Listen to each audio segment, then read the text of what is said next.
Кыргыз Республикасынын президенти Жапаров Садыр Нуркожоевич.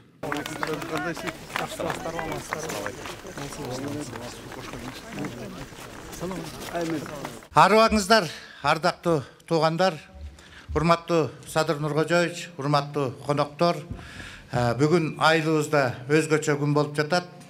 Жараткандын буйругу менен мына бүгүн сиздер менен бирге Мусталуу уулу Нуркожо ажатабыздын атындагы мечиттин ачылышына күбө болуп жатабыз. Мечит ыймандын очогу демекчи, мечитибиз кут болсун. Мамлекетибизде тынччылык болуп, салттуу ислам бекемделе берсин. Сөз Кыргыз Республикасынын президенти Жапаров Садыр Нуркожоевичке берилет. Рахмат. Ассаламу алейкум, ардактуу агайын туугандар, кадырлуу калайык калкым, урматтуу мусулмандар жана ислам дининин кызматкерлери. Бүгүн мынакей кең суу айылыбызда жарандарды жараткандын жолуна үндөгөн, ыймандуулукка чакырган мечит ачылып, баарыбыз кубанып турган кезибиз. Анткени ханави маскабын карманып, ислам динине баш урган, руханий адептүүлүккө умтулган, ыймандуу, ынсаптуу, түз жүргөн жаштардын көбөйүшүнө дал ушул мечиттерибиз себепкер болот деп ишеним менен келип олтурабыз. Муну көпчүлүк калкыбызда колдоп келет деп ойлоймун. Мына ошондуктан жалпы журтубузду, көл кылаасынын тургундарын, бүгүнкү иш-чарага катышып жаткандардын баарын мечиттин ачылышы менен чын дилимден куттуктаймын. Эң алды бардык шарттарын түзүү менен заманбап мечит курууга колдоо көрсөткөн Ас-Санабил коомдук кайрымдуулук фондуна жана мечитке керектүү каражаттарды камсыз кылган колу ачык демөөрчүлөрүбүзгө жеке өзүмдүн жана айылдаштарыбыздын атынан ыраазычылык билдирип өтөйүн. Ошону менен бирге ушул мечитте жаратканга ибадат кылып, намаз окуган жарандарыбыздын дуа тилектери, тапкан сооптору сиздерге да тиери шексиз экенин баса белгилеймин. Азыркы заманда ислам дининин багыттары, шариаттын негиздери элдин туура жолдо тарбиялануусуна сабырдуулук, мээримдүүлүк, кайрымдуулук деген асыл касиеттерге ээ болуусуна абдан эле көмөкчү болуп келет.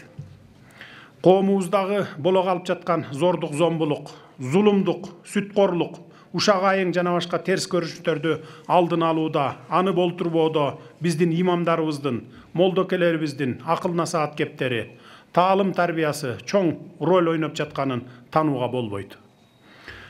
Бүгүнкү ачылып жаткан мечитте дагы дал ушундай тарбиялык мааниси зор, адамды түз жолго багыттай турган, мекенчил болууга, билим алууга үгүттөй турган, ата мекенине, эл журтуна, ата эне, бир туугандарына сый урмат менен мамиле кылууга чакырган кептер айтыла турганына бекем ишенемин. Ушул мечитте айтылган тилектер, кылынган дуалар менен биздин кең суу айылыбызда, көл кылаасында жана жалпы эле Кыргыз жергесинде тынчтык, ынтымак, байгерчилик орношун жараткандан тилек кыламын.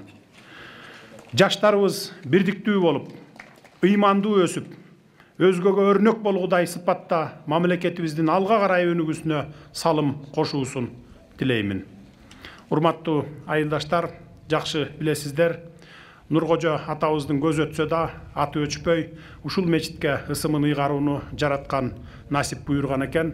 Анткени тасмасы кесилип жаткан бул жаңы мечиттин ордунда Нуркожо атабыздын көзү тирүүсүндө эле анын аты коюлган эски мечит турчу эле.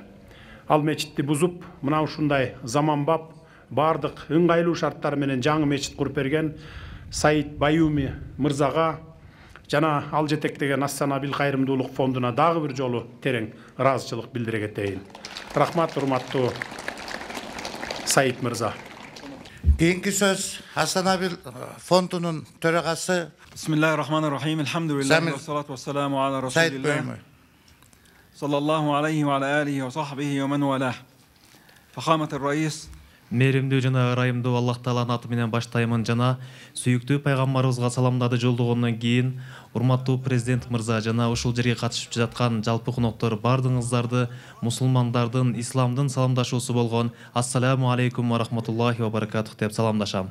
Бүгүн боорукердиктин жана берилгендиктин күнү болуп турат.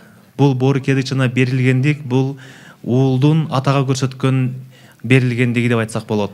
Бул биздин президент мырза өзүнүн атасына болгон сый урматын ушул деңгээлде көрсөтүп жатат. Бул биздин ыйык Куран китепте айтылгандай, Аллах Тааланын сөзү айтылгандай, ата-энелерге жакшылык кылгыла жана аларга берилип кызмат кылгыла деген сөзгө ылайык иш болуп турат. Ата-эненин көзү тирүүсүндө жана алар улкайган убакта дагы аларга дайыма берилгендик менен кызмат кылгын, албетте сен bundan жакшылык табасың деген аят маанисинде. Нуркожо атабыз өзүнүн тирүү кезинде өз жашоосунда исламга кызмат кылып өттү. Өзгөчө исламга диний эркиндик болбогон кыйын замандарда дагы ал киши өзүнүн күчүрмөндүгү менен чоң кызмат көрсөтүп кеткен. Жалпыңыздардын атыңыздардан биз урматтуу президент мырзага ушул берилгендик жана ал атасына болгон көрсөткөн сый урматына үчүн терең ыраазычылык билдиребиз. Бул биздин балдарыбызга, кыздарыбызга көрсөтө турган таалим тарбия болуп эсептелет. Шукран лакум жамиан. Бардыгыңыздарга терең ыраазычылык билдиребиз. Рахмат, Байюми мырза, дагы бир жолу сизге ыраазычылык. Анда эмесе Нуркожо атабыздын, бул дүйнөдөн өтүп кеткен жакындарыбыздын, айылдаштарыбыздын, жалпы эле момун мусулмандардын арбактарына багыштап Куран окуп коелу. أعوذ بالله من الشيطان الرجيم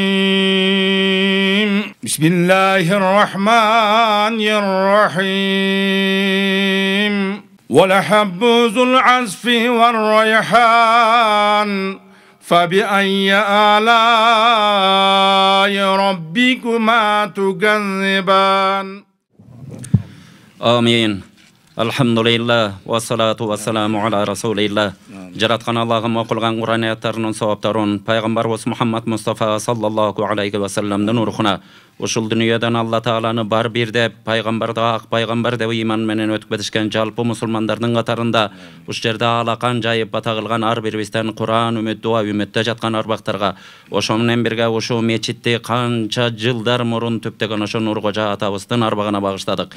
Кудайым жаткан жерлерин жайлуу, топурактарын торко кылгын, ыймандарын саламат кылып Кудай Таала өзүнүн бейиштериңен орун берген. Алла Таала ыйык Курандын урматы менен бардыгыбызды урматтуу кылгын, Курандын шарапаты менен шарапаттуу кылгын, Курандын улуулугу менен улуу кылгын. Алла Таалам өзүңдүн үйүң болгон ушу ыйык жайды ачып жатабыз. Кудай Таала бардыгыбызга тынчылык, аманчылык берген. Мамлекетибизге токчулук, молчулук, элибизге ынтымак берген. Кырсыктан, балядан, жаман көз, жаман сөздөрдүн бардыгынан алыс кылгын. Ва саллаллаху таала ва саллама ала хайри халқихи Мухаммад ва ала алихи ва асхабихи ажмаин би рахматика я архамар рахимин. Жақсылықтар болсын, а? Айтса аудан өзінің нечтелі